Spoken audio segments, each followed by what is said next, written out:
The last time I saw my father, I was only 10 years old. It was a gloomy day, the kind that made you want to stay indoors and hide under the bed. The sky was a deep foreboding grey, like a giant elephant stomping on the earth, casting a shadow over everything. I, Chike, was standing at the doorstep, my eyes fixed on the stranger standing before me. It had been a decade since I had last saw my father, and I had almost forgotten his face. But now, here he was, standing before me like a ghost from the past.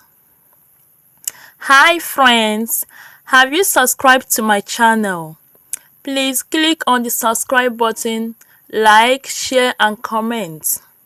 Drop your opinion. Thank you. As I gazed at him, a mist of emotions swirled inside me like a stormy sea.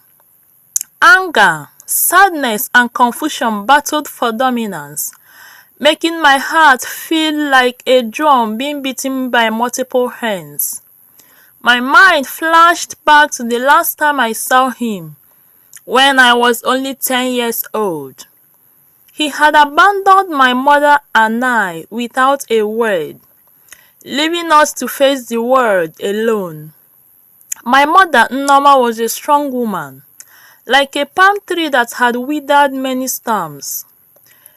But even she couldn't shield me from the pangs of abandonment. I remember the countless nights she cried herself to sleep, her body shaking like a leaf in a hurricane. I had to grow up too quickly, taking on responsibilities that no 10-year-old should ever have to bear. As I looked at my father now, I saw a man who had aged prematurely. His eyes, once bright and full of life, were now dull and sunken, like two empty wells. His hair was grey and his skin was lined with wrinkles, telling the story of a life that had not been easy. "Chike, my son," he said, his voice trembling like a leaf. "I'm sorry. I'm so sorry for leaving you and your mother. I was wrong, and I want to make it right." I stared at him, my heart heavy with emotion. What did he want from me now? Did he think he could just waltz back into my life and expect everything to be okay? My mother had worked so hard to raise me, like a farmer tending to a delicate seedling. She had sacrificed everything for me, and I had grown into a strong and determined young man. But the wounds of the past still lingered, like an open sore that refused to heal. As I stood there, frozen in time, my father's eyes welled up with tears.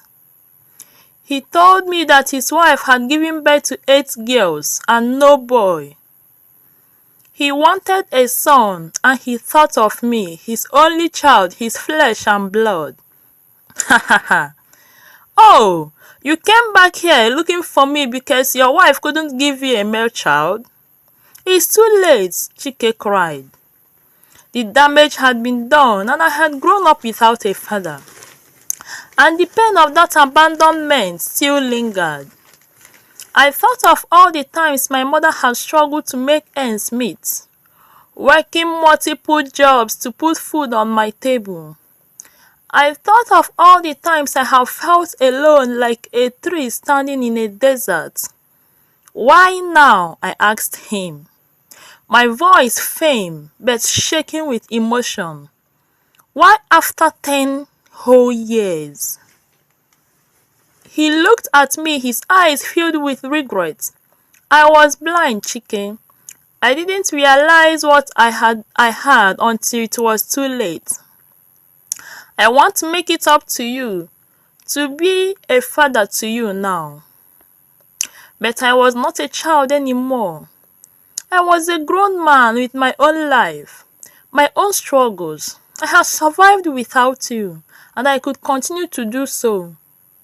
As I look at him, I felt a pang of sadness.